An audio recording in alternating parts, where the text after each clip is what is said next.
versículo 4. Si pueden, acérquense conmigo a Génesis capítulo 11, a partir del versículo 4 al versículo 9. Los versículos que vimos la semana pasada fueron el 1, 2, 3 y 4, ¿sí?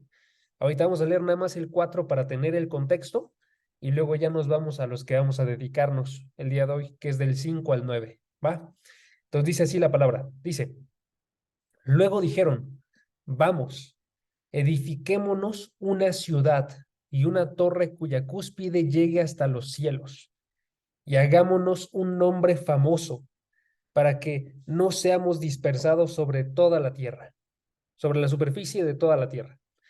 Pero el Señor descendió para ver la ciudad y la torre que habían edificado los hijos de los hombres. Y dijo el Señor, son un solo pueblo, y todos ellos tienen la misma lengua. Esto es lo que han comenzado a hacer, y ahora nada de lo que se propongan hacer les será imposible. Vamos, bajemos y confundamos allí su lengua, para que ninguno entienda el lenguaje del otro. Así, el Señor los dispersó desde allí sobre la superficie de toda la tierra y dejaron de edificar la ciudad. Por eso, la ciudad fue llamada Babel, porque allí el Señor confundió la lengua de toda la tierra. Y de allí el Señor los dispersó sobre la superficie de toda la tierra. ¿Ok? Entonces estamos en la Torre de Babel, una historia muy, muy conocida. Y la semana pasada estábamos observando que lo que nos muestra esta historia es básicamente cómo es que aún después del juicio que vino por el diluvio, que si recuerdan es apenas unos capítulos antes, aún después de este juicio tan grande de Dios sobre toda la tierra, aún así continuó la rebeldía del hombre. Continuó prácticamente inmediatamente. Si ustedes sacan las cuentas, para este momento Noé todavía ni siquiera ha muerto, todavía sigue con vida. Entonces, se observa que estas personas, en vez de estar buscando cumplir la voluntad de Dios, en vez de estar temiendo porque podrían recibir ellos el juicio de Dios, lo que hacen es que se vuelven rebeldes. Y entonces empiezan a edificar una torre que figurativamente iba a llegar al cielo, ¿ok? Ahí nada más quiero destacar algo porque esta duda quedó la semana pasada, ¿no? Si la torre en verdad tenía el propósito de llegar al cielo o no. Si tenía el propósito de llegar al cielo, definitivamente no lo logró, ¿ok? Hay que tomar en cuenta eso. Y de todos modos, la parte importante no era que llegara literalmente al cielo, ¿sí? Hay muchas cosas en la palabra que son literales, ¿ok? Pero este es poco probable que lo sea, porque las construcciones de la antigüedad que nosotros observamos son las que se parecen a esta torre de Babel, son los llamados sigurats, ¿sí? Que no llegaban a medir más de unos cuantos metros de altura. Eran construcciones enormes. Entonces, por eso se podía decir que llegaban al cielo, pero no eran construcciones que como tal tuvieran el propósito de estar llegando hasta el cielo. La parte importante aquí es que estas personas querían hacerse un nombre famoso. Eso es lo que dice el versículo 4, chequen. Versículo 4, que llegue hasta los cielos y hagámonos un nombre famoso, ¿sí? Entonces notan, cuando ellos estaban haciendo esto, lo que querían era que querían conseguir un monumento a la grandeza humana. En este tiempo en el cual todavía no había construcciones, todavía no había estas ciudades tan edificadas, en ese momento estaban diciendo, vamos a construir esto que represente qué tan grande es el hombre. Que cuando las personas lo vean al entrar a esta ciudad de Babel, estas personas digan, asombrados, qué grandioso es el hombre. Es la parte importante, ¿sí? Y aquí, si notan entonces, este monumento a la grandeza humana, esta utopía que ellos querían crear, dejaba de lado a Dios. Por eso es tan importante esto, ¿no? La idea básicamente es, ellos querían llegar al cielo sin Dios. Quieren llegar al cielo sin Dios, sin adorarlo, sin responder de una forma correcta a Él, ¿no?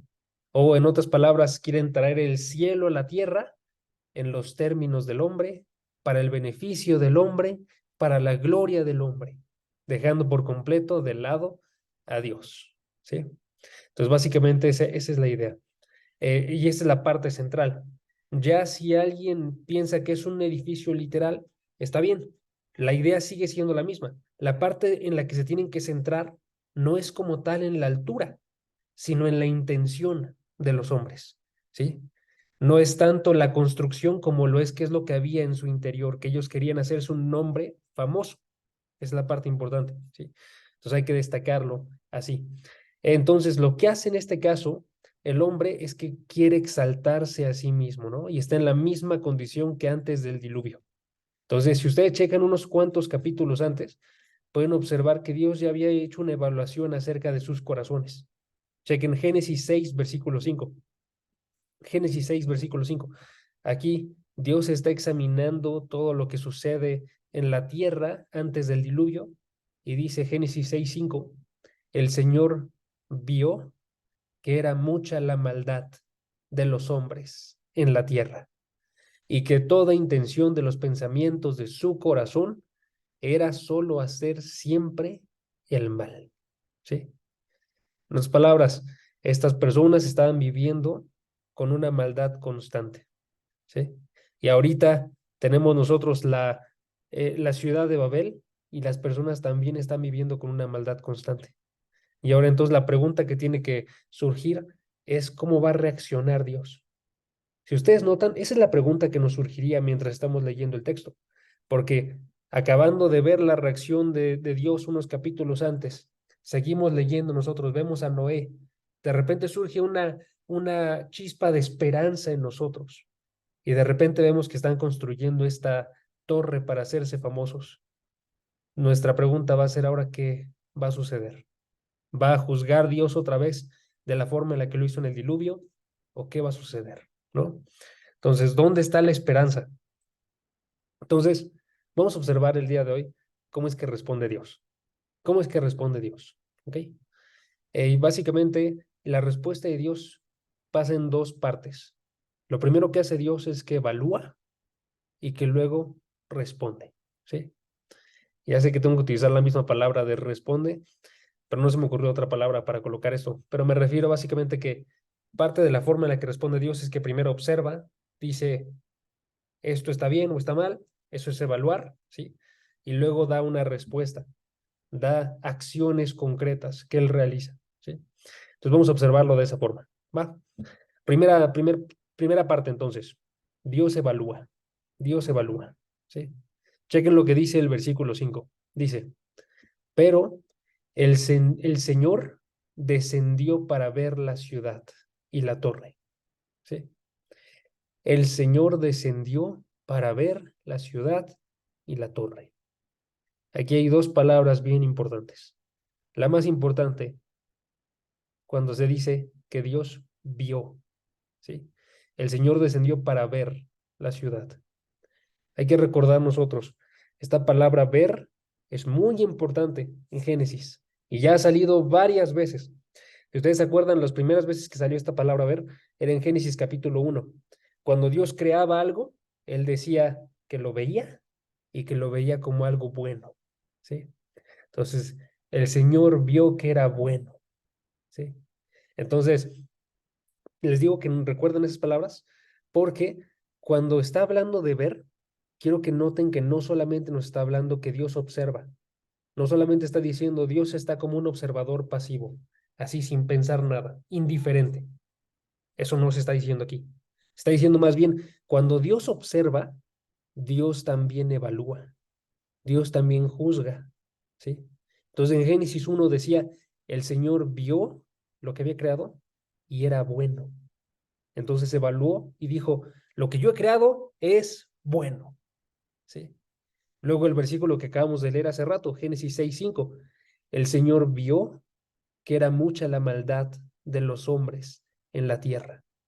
Entonces, ¿qué estaba diciendo? Dios también me observó a todos los hombres y dijo, hay maldad aquí y voy a juzgar, ¿sí? Entonces, cuando el Señor ve, no solamente está observando, sino que también está evaluando. Y Él está viendo de forma constante, en todo momento, en todo lugar, a todas las personas que hay en toda la tierra, ¿sí? Se nos dice en Jeremías, por ejemplo, Jeremías 16, versículo 17, ese yo se los leo, no se preocupen. Dice Jeremías 16, 17, mis ojos están puestos sobre todos sus caminos, que no se me ocultan, ni su iniquidad está encubierta a mis ojos.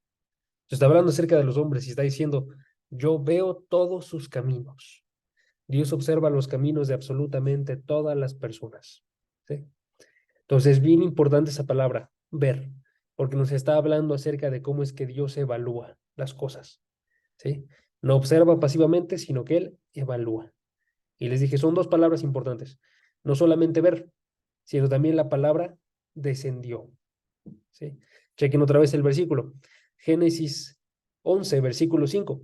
Pero el Señor descendió para ver la ciudad y la torre. ¿Sí? Aquí no está haciendo referencia a eso. Ok, esta palabra de descendió nos recuerda que Dios está arriba de absolutamente todo y de todos. O sea, en otras palabras, nos habla de superioridad. ¿Sí? Dios está tan arriba de todo que tiene que descender para observar a los hombres. ¿Sí? Ojo, quiero que noten por qué es importante esto. ¿Ok? Porque lo que les estaba comentando ahorita, los hombres estaban diciendo, estamos construyendo un monumento magnífico. Es un monumento que quiere llegar a los cielos, ¿no? Y estaba diciendo, estas torres, estos zigurats, llegaban a medir 30 metros de altura, que para este tiempo era muchísimo, ¿no? Para nosotros puede no parecer mucho porque tenemos rascacielos, ¿no? El rascacielos más grande, por ejemplo, de la Tierra, es mayor a 800 metros de altura, ¿no? Entonces, para estas personas, sienten ellos que están llegando al cielo, pero luego nosotros pensamos, Dios sí está en los cielos, Dios sí está arriba, ¿saben? De tal forma que Dios tiene que descender para estar observándolos a cada uno de ellos. Entonces, lo que hace con este lenguaje es que destroza por completo cualquier idea que tuvieran estas personas de superioridad. Ellos estaban bien impresionados con su torre, pero Dios no lo estaba en lo absoluto. Ellos pensaban, nos vamos a encontrar en los cielos, pero Dios sí se encontraba en los cielos y tenía que bajar para observar su pequeña torre. ¿Sí? Porque tenemos que darnos cuenta, hermanos, las acciones más grandes que el hombre realiza no se comparan en lo absoluto con Dios. Les había mencionado ahorita el edificio más grande del mundo, que es el Burj Khalifa, y mide 829 metros de altura. Noten. Pero ahora, nos asombramos nosotros en eso, ¿sí? Nosotros como hombres nos asombramos en eso. Pero ahora piensen, ¿cuál es la altura que tiene el cielo? Nada más el cielo que tenemos aquí, el de la tierra. Este cielo que nosotros tenemos, que Dios hizo, mide 10,000 kilómetros de altura. Nos estamos hablando que este edificio más grande no llega a 1 kilómetro y nuestro cielo mide 10,000. ¿Sí? Tenemos nosotros otros logros, ¿no? También como hombres. Por ejemplo, podemos pensar en el viaje espacial más lejano que ha sucedido en toda la historia, ¿no? Que ha sido el viaje del Apolo 13, que este viaje espacial llegó a los 400,000 kilómetros, ¿sí? Salió de la Tierra, llegó a la Luna, no se puso en la Luna, la rodeó y regresó aquí a la Tierra, ¿ok? 400,000 kilómetros y nosotros nos asombramos grandemente. Y ahora piensen ustedes en el espacio que Dios creó. Y nosotros observamos que el universo, nada más el universo observable se ha dicho que mide 93,000 millones de años luz de diámetro. Hermanos, ahí un año luz, tenemos que tener alguna forma de comparación. Un año luz es alrededor de 9,46 billones de kilómetros. Billones de kilómetros, hermanos. Y estamos hablando de 96,000 millones de años luz. Entonces es una cantidad tremenda de espacio. Y el hombre solamente ha viajado 400,000 kilómetros. Entonces, hermanos, es una diferencia enorme cuando pensamos todo lo que logra el hombre en comparación con Dios. De tal forma que todo lo que podría lograr el hombre no es nada en comparación con lo que Dios ha hecho. Por eso es que este lenguaje de descendió también es tan importante. Dios desciende porque todos los habitantes de la tierra son considerados como nada, mas Dios actúa conforme a su voluntad. Él está sentado con su trono en los cielos y la tierra es el estrado de sus pies. O sea, está aquí abajo, ¿sí? Entonces, hermanos, no caigamos nosotros en este engaño de pensar que nuestros logros como hombres son más de lo que en verdad son, ¿sí? Esto nos muestra también entonces qué tan grande es la rebeldía de los hombres, porque esas personas están creyéndose grandes, pero Dios en verdad sí es grande, ¿sí? Hermanos, el punto de esta parte es que nos demos cuenta que Dios está evaluando en todo momento y que si tú y yo vamos a salir bien de esa evaluación, tenemos que darnos cuenta en verdad del lugar que nosotros tenemos. Tenemos que darnos cuenta que nosotros estamos así, chiquitos, delante de Dios, ¿sí? Que Dios cuando nos evalúa, para que nosotros respondamos bien, tenemos que observar dónde es que está Él, ¿sí? Entonces les dejo un versículo y este sí vayan, porfa. El Salmo 11, perdón. Salmo 11, versículo 4, que nos recuerda estas dos realidades, las mismas que estamos observando aquí en Génesis. En el Salmo 11, versículo 4, se nos muestra cómo es que Dios juzga absolutamente todo, evalúa de forma constante y lo hace desde el cielo, ¿sí? Lo hace desde su puesto de superioridad, gobernando absolutamente todas las cosas, ¿sí? Esta imagen, yo creo que es una imagen que nos humilla bastante y que nos recuerda a nosotros entonces que tenemos que ver nuestra vida, considerar qué está pasando en ella, si estamos siendo juzgados o no bien delante de Dios, ¿sí? Y observándolo a Él ahí arriba en las alturas, que nos movamos. Si estamos actuando mal, que nos movamos para bien, ¿sí? Chequen qué dice el Salmo 11, versículo 4. Salmo 11, versículo 4 dice, el Señor está en su santo templo. El trono del Señor está en los cielos. Sus ojos contemplan, sus párpados examinan a los hijos de los hombres. ¿Entonces notan? Dios está sentado en los cielos. Es el rey, es el gobernante, tiene un trono, ¿sí? Y está examinando absolutamente todo. Como gobernante, él tiene el derecho de evaluar tanto a las naciones como a las culturas, como las vidas de cada una de las personas, de cada una de las criaturas que hay dentro de su reino, ¿sí? Tenemos que preguntar nosotros si cuando Él nos contempla y nos observa con sus párpados, si está viendo a Él algo agradable, ¿sí? Entonces, en todo momento Él está consciente y nosotros no somos nada, así que debemos buscar que nos evalúe de una forma buena. Bueno, entonces, chequen, regresemos a Génesis, Génesis 11. Entonces observen que esta es la primera idea, ¿no? Dios evalúa absolutamente todo. Ahora, cómo evaluó a la ciudad de Babel? Chequen, ¿qué dice el versículo 6? Versículo 6. Aquí está la evaluación de Dios. ¿Qué dijo Dios? Dijo, versículo 6, son un solo pueblo y todos ellos tienen la misma lengua. Esto es lo que han comenzado a hacer y ahora nada de lo que se propongan hacer les será imposible. ¿Ok? Ahí está la evaluación de Dios. Y tenemos que comprender también esta evaluación para ver qué es lo que está sucediendo en el corazón de Dios en este momento, ¿no? Y quiero que noten, una forma de interpretar esto, que es errónea, sería pensar, Dios está diciendo, estas personas son extremadamente grandes. La grandeza de su torre me pone a mí a temblar, porque si ellos entonces empiezan a hacer cosas, van a conseguir hacer algo que vaya en contra de mí. ¿Ok? Eso puede ser una interpretación. Les digo porque es una interpretación que gente ha dicho a través de la historia, ¿no? Que gente cuando escuchan que Dios dice, esto es lo que han comenzado a hacer, y ahora nada de lo que se propongan les será imposible. Dios está viendo entonces a los hombres como una amenaza, ¿sí? Pero esto es una mentira completa. Por lo que les acabo de comentar, literal, los esfuerzos de los hombres a través de toda la historia no se comparan en lo absoluto con el actuar de Dios, ¿sí?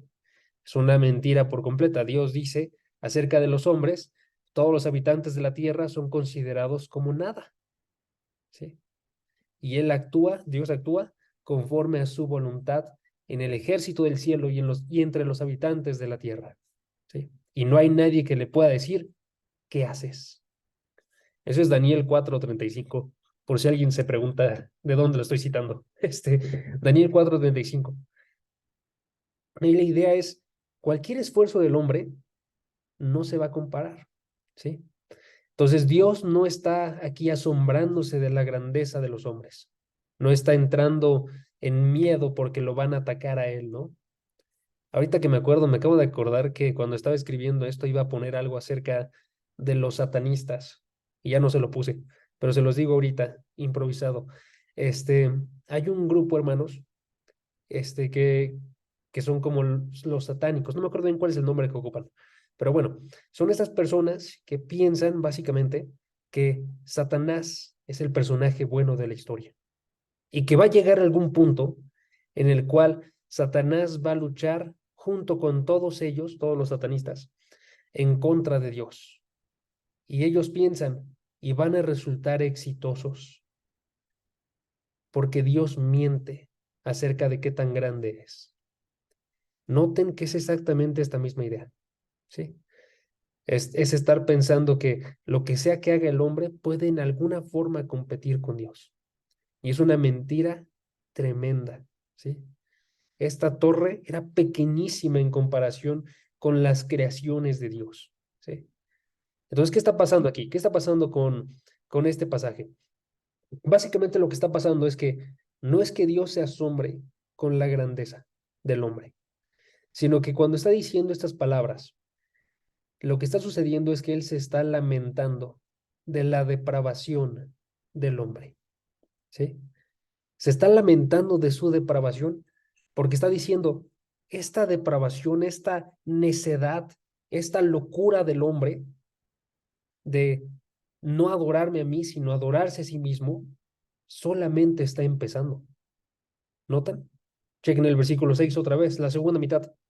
Esto de querer hacerse su nombre grande es lo que han comenzado a hacer.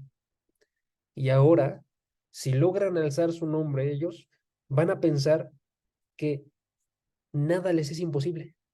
Y entonces van a estar yendo y haciendo todo en contra de mí. Van a ser como estos satanistas que le menciono, que están obrando de una forma completamente ilógica, ¿no? Y están pensando que pueden ir en contra de Dios. Y esto a Dios no le agrada, hermanos. ¿Y saben por qué no le agrada? Porque Dios ama a su creación. Y entonces cuando la observa que está yendo en contra de él y que ya están decidiéndose todos para ir en contra de Dios, tiene una de dos respuestas. O puede juzgarlos y deshacerlos y mostrar que no son en lo absoluto nada, o ayudarles.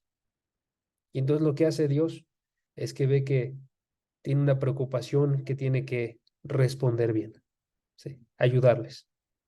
Y la buena noticia es que entonces Dios no los deja seguir en este camino de caída. Dios no permite que el hombre caiga tan rotundamente al generar un paraíso o una utopía para sí mismo. Por eso todos los reinos, hermanos, todos los reinos del hombre tienen que terminar. ¿Sí? Entonces, Dios evalúa y Dios dice, estas personas quieren glorificarse a sí mismos. Tengo que detenerlos. Porque si hacen esto, van a estar perdidos por completo y ya no va a haber nada que los vaya a rescatar. Entonces, evalúa y ahora, segunda parte, responde. Segunda parte, responde. Y noten cuál es la respuesta de Dios. ¿Ok? Ya les había comentado ahorita. Su respuesta pudo haber sido muy fácilmente, vamos a destruirlos. Y se los digo porque yo creo que el texto quiere que pensemos en eso. porque les digo, está colocando la misma composición que tenía la historia del diluvio. Y acaba de pasar. O sea, si tú estás leyendo el texto, vas a estar pensando en estas dos historias como historias muy similares, ¿sí? En ambas historias Dios evalúa, Dios ve qué es lo que está pasando. En ambas historias Dios comete un juicio. En la del diluvio destruye por completo. En esta, ¿qué está sucediendo? ¿Sí? Y que estamos aprendiendo al observar las dos, ¿no? Entonces, al observar las dos, observamos nosotros que Dios ciertamente puede juzgar. Dios puede destruir absolutamente todo. Pero lo que observamos nosotros es que después de esta destrucción no se solucionó el problema, ¿sí? Si Dios hiciera esa misma destrucción aquí en este pasaje, destruye la ciudad, destruye la torre. De todos modos no se soluciona el problema continúa. Y los hombres van a seguir autoglorificándose, van a seguir construyéndose otras torres, van a seguir con sus caminos. Entonces, ¿qué es lo que nos muestra este pasaje? Donde actúa diferente Dios. Nos muestra que Dios tiene paciencia y que Dios busca la salvación de las personas. ¿Sí? Entonces, ¿cómo responde? Responde de una forma diferente. Básicamente, como ellos todos están unidos en un solo propósito, Dios los separa de ese propósito. Como que posterga que lleguen a este propósito. ¿Ok? Entonces dice el versículo 7, dijo Dios, vamos, bajemos y confundamos allí su lengua, para que ninguno entienda el lenguaje del otro. ¿Sí? Dios sabía que la parte que estaba generando esta expresión del problema, el que construían la torre, era porque todos tenían un mismo propósito en sus corazones.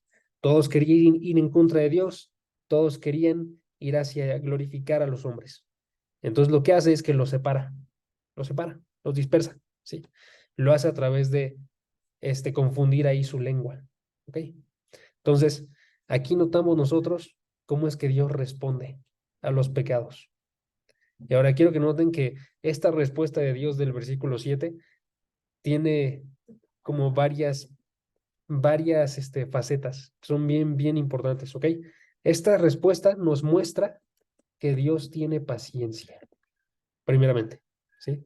Nos muestra que Dios tiene paciencia. Dios no destruye a la gente en este momento, ¿no? Sino que sabe él que la maldad se encuentra en el interior de las personas y entonces en vez de destruirlos, los salva de seguir en su camino, ¿sí? Los separa para que no continúen en este mal actual. Entonces ahí tiene paciencia. Les da otro día más para que tengan oportunidad de acercarse a él. Les permite a través de eso tener la oportunidad de regresar a él, a pesar de que ya están tan lejos que pueden regresar todavía, ¿sí? Eso es bien importante y eso se muestra también en nuestras vidas, hermanos. Porque cuando tú y yo también obramos mal, yo creo que en la mayor parte de los casos sucede así, usualmente no recibimos una consecuencia, ¿sí? ¿Por qué creen que sucede eso? Por un lado, por esto, porque Dios tiene paciencia y entonces te está proveyendo a ti de la oportunidad de que llegues al arrepentimiento. Me está dando a mí otro tiempo más para que voltee y regrese de vuelta a Él, ¿sí? Entonces, en vez de traerme un juicio inmediato que lo merezco por completo, o que tú lo mereces por completo cada vez que pecas, en vez de eso nos da paciencia, ¿sí? Del otro lado, nada más tengo que destacar esto. Eso no significa que podemos estar actuando mal nosotros y decir vamos a recibir paciencia, ¿no? Tenemos que recordarnos otros pasajes como Gálatas, si no me falles el 6 cuando dice, todo lo que el hombre sembrare, eso también segará, ¿no? Nadie se puede burlar de Dios, está diciéndonos en este pasaje. Las acciones tienen consecuencias, ¿no?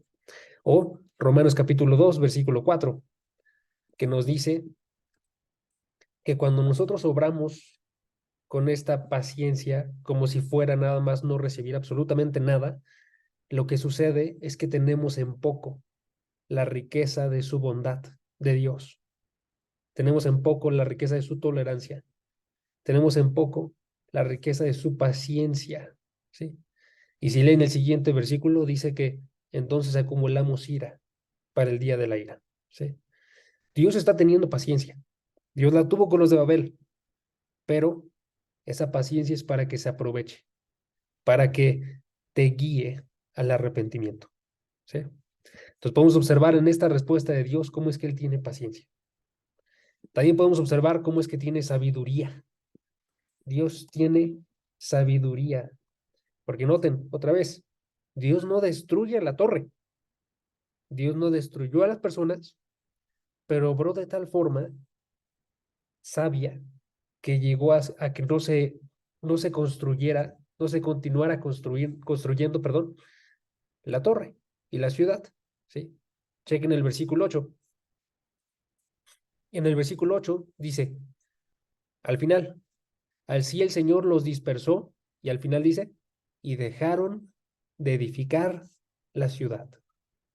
Entonces obró con sabiduría de tal forma que separó a las personas que no tuvieran este mismo motivo y que dejaran de edificar esta ciudad. ¿Sí? Cuando Dios obra de esta forma, sabia. ¿Sí? Eso nos enseña a nosotros cómo tenemos que obrar también nosotros, hermanos. Usualmente la primera respuesta que tenemos no es la respuesta más sabia.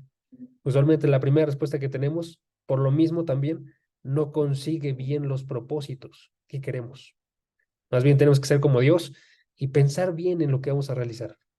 Y pensarnos, en verdad, cuál es el mejor camino para lograr aquello que quiero.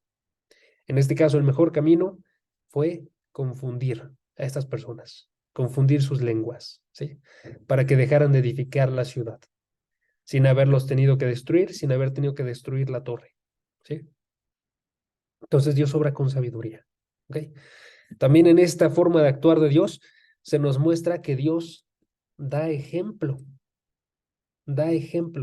¿sí? Porque noten, Dios muy a propósito hizo esto, de tal forma que transformó el nombre de la ciudad de Babel. Babel significaba la ciudad de los dioses, la transformó a que significara, chequen el versículo 9. Por eso la ciudad fue llamada Babel, porque allí el Señor confundió la lengua de toda la tierra, a que significara confusión. ¿Sí? Dios colocó esta ciudad como un ejemplo, para que cuando la vieran las personas, dijeran, ok, estas personas pensaban que iba a ser una ciudad de dioses, pero Dios la terminó haciendo una ciudad de confusión. Dios da ejemplo, y a través de eso tú lo observas y yo lo observo miles de años después de que sucedió esto, y seguimos aprendiendo nosotros a partir de los ejemplos de Dios. ¿Sí? Esto es bien importante, hermanos, porque toda la palabra que tenemos nosotros, toda la Biblia, son estos ejemplos que Dios nos está dando a nosotros. Nos da ejemplos de lo que tenemos que obrar y ejemplos de lo que no tenemos que realizar. Nos da ejemplos de lo que es bueno y de lo que es malo. Los da para que aprendamos nosotros. Entonces noten que también esto nos muestra de su bondad. Dios da ejemplo a través de todos estos sucesos históricos para que tú y yo aprendamos cuál es el verdadero camino por el que tenemos que andar. ¿Sí? Entonces, nos muestra este actuar también que Dios da ejemplo en el versículo 9. Y nos muestra finalmente que Dios, a través de este actuar, avanza su propósito. Avanza su propósito. ¿Ok? Chequen el versículo 9 cómo termina. Versículo 9 dice, por eso la ciudad fue llamada Babel, porque allí el Señor confundió la lengua de toda la tierra. Y de allí el Señor los dispersó sobre la superficie de toda la tierra. ¿Ok? Ahí se muestra que Dios avanza sus propósitos a través de estos actuares. ¿Ok? ¿Por qué? Porque ya habíamos observado nosotros en el capítulo anterior que Dios le dijo a Noé y a sus hijos que fueran fructíferos y se multiplicaran y llenaran toda la tierra. ¿Sí? Ellos no quisieron. Entonces lo que sucedió aquí fue que ellos se juntaron en una zona, ¿no? En la zona donde se encontraba esta ciudad de Babel y no se quisieron dispersar. Y entonces, ¿qué hace Dios? Dios aún así avanza su propósito. Dios les dijo, van a dispersarse y se dispersaron. ¿Sí? y lo hizo a través de este juicio en Babel. Entonces, no se puede que se vaya en contra del propósito de Dios. No se puede que se vaya en contra de todos sus planes. Es imposible. ¿Sí? Dios obra sus planes y los obra aún de las formas menos esperadas. Pero siempre todo lo que se realiza en toda la historia está cumpliendo con los planes de Dios. Si pueden, acérquense a Isaías 46:10. Isaías 46:10 es uno de mis versículos favoritos porque nos habla acerca de Dios y nos habla acerca de cómo es que Él está en control de toda la historia. ¿Sí? Nos dice, no solamente Dios dice a las personas, hagan esto, sino que Él también hace que lo realicen, hace que lo cumplan. ¿Sí? Chequen. Isaías 46:10 dice que Dios declaró el fin desde el principio y desde la antigüedad lo que no ha sido hecho. Dice que Dios dice, mi propósito será establecido y todo lo que quiero realizaré. ¿Sí? Entonces no te está diciendo, Dios ya declaró toda la historia. Dios declaró que se iban a formar todas las naciones con diferentes lenguas. ¿Sí? Dios dijo, este es mi propósito y está establecido. Y luego lo que hizo fue que lo obró. Y para obrarlo utilizó de esta necedad y de esta rebeldía de la gente de Babel. ¿Sí? Y esto es algo bien, bien constante, hermanos. En toda la historia de la Biblia se observa esto. Y les voy a dar a ustedes el ejemplo más importante. Cuando Jesucristo es asesinado. En ese momento en que Jesucristo fue asesinado, Satanás pensó que estaba yendo en contra del propósito de Dios. Judas pensó que estaba yendo en contra del propósito de Dios. Herodes, los romanos, los judíos que eran maestros pero que no querían a Jesucristo como el Mesías, pensaron que estaban yendo en contra del propósito de Dios. Pero todos ellos resultó que se juntaron para cumplir exactamente el que era el propósito de Dios, que fuera asesinado Jesucristo y a través de él se proveyera salvación para los hombres. ¿Sí? Entonces ahí Satanás actuó como un suicida. Ahí Judas literalmente llegó al suicidio, ¿no? Porque queriendo ir en contra del propósito de Dios, se nota, Dios siempre cumple con su propósito, aún así, ¿sí? Entonces, terminaron haciendo ese mismo propósito. ¿Por qué? Porque Dios es soberano. Y aquí se nota también esto. Dios avanza su propósito de forma constante y no hay nada que lo impida absolutamente, ¿sí?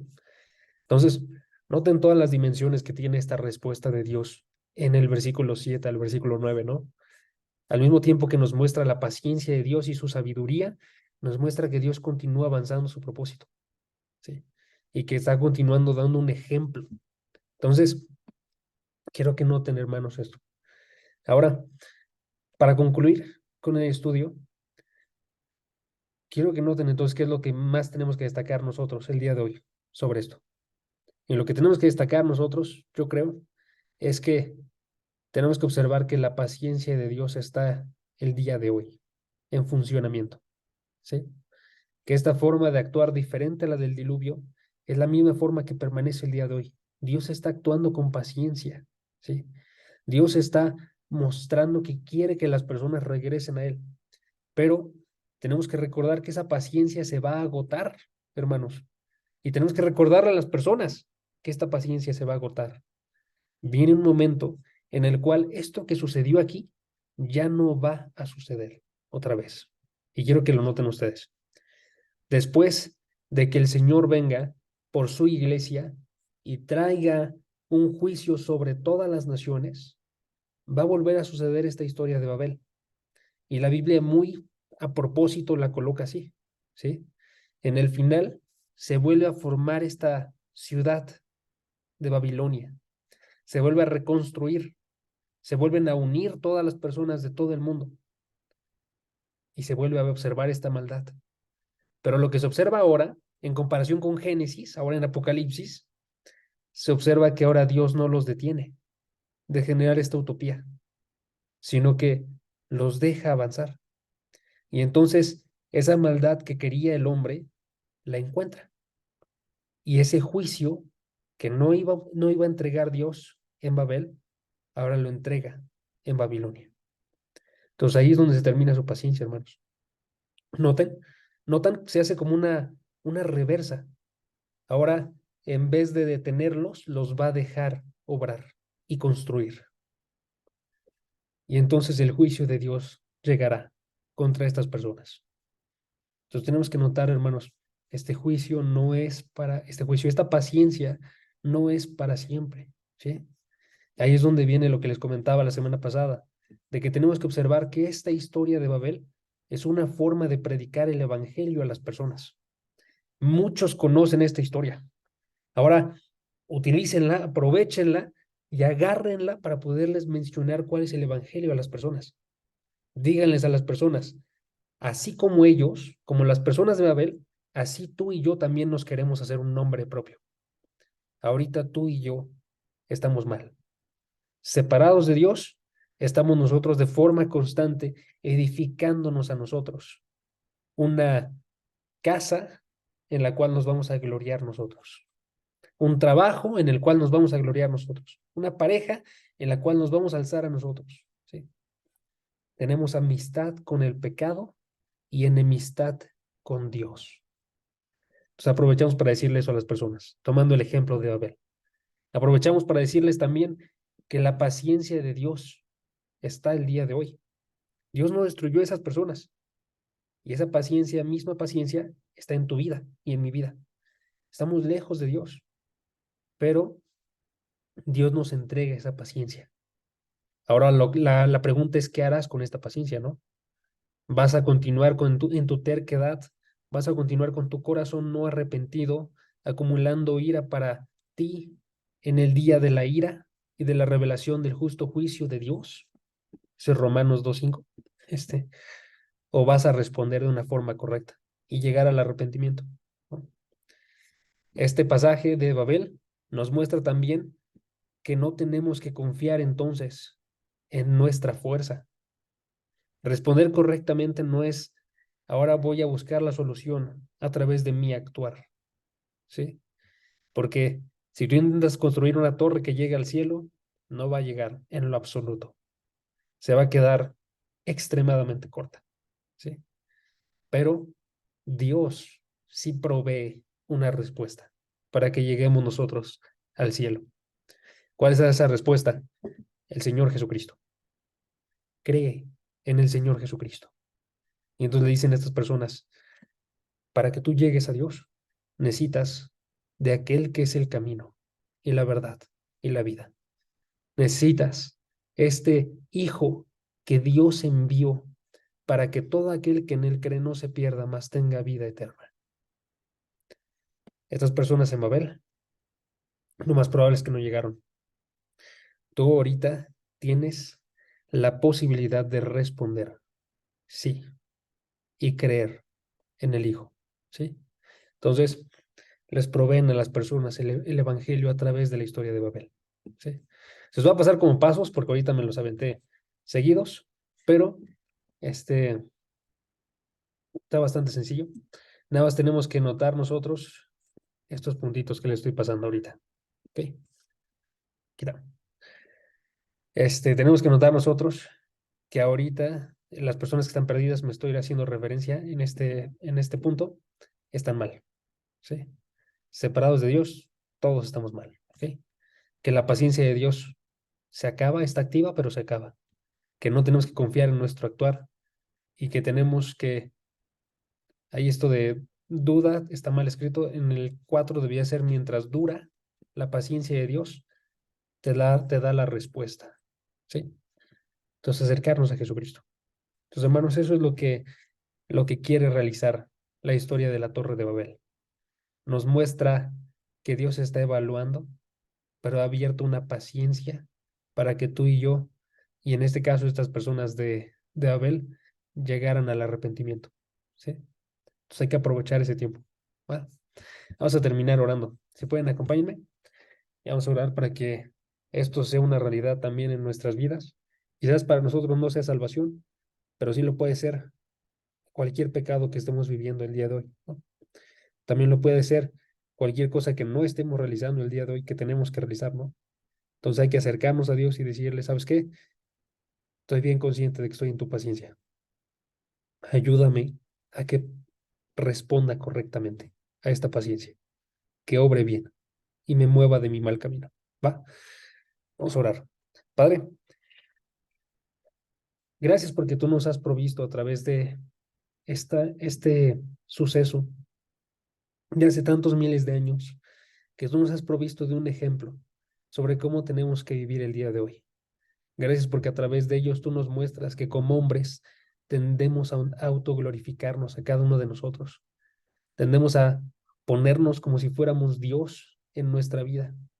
Padre, ayúdanos a que podamos observar que ciertamente no lo somos, que tú eres el único que está arriba de absolutamente todos, el único que tiene que descender para poder observar lo que está sucediendo en un lugar tan bajo como el que tenemos nosotros, Padre. Ayúdanos a observar que aún los mayores logros que pudiéramos lograr, ya sea como humanidad o como cada uno de nosotros, no se comparen en lo absoluto con todo lo que tú realizas, Padre. Ayúdanos a ver que tú eres el creador de absolutamente todo, que rige absolutamente todo y está sentado en el trono, que tiene la tierra como el estrado de sus pies, Padre. Que podamos por lo mismo nosotros inclinarnos ante ti y adorarte a ti.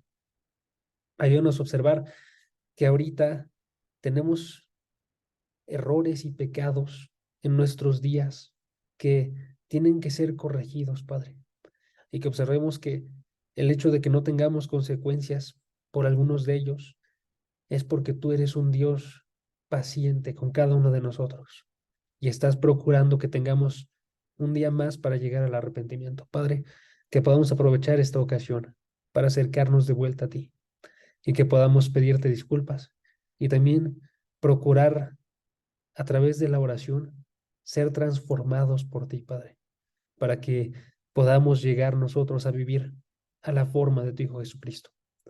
Gracias, Padre, por este día, porque nos das una nueva oportunidad y porque tus misericordias son nuevas cada mañana. Ayúdanos a agradecerlas y aceptarlas de una forma, de una forma tal que podamos ver nosotros que tú has actuado milagrosamente en cada uno de nosotros. Gracias por todo, Padre. En el nombre de Jesús. Amén.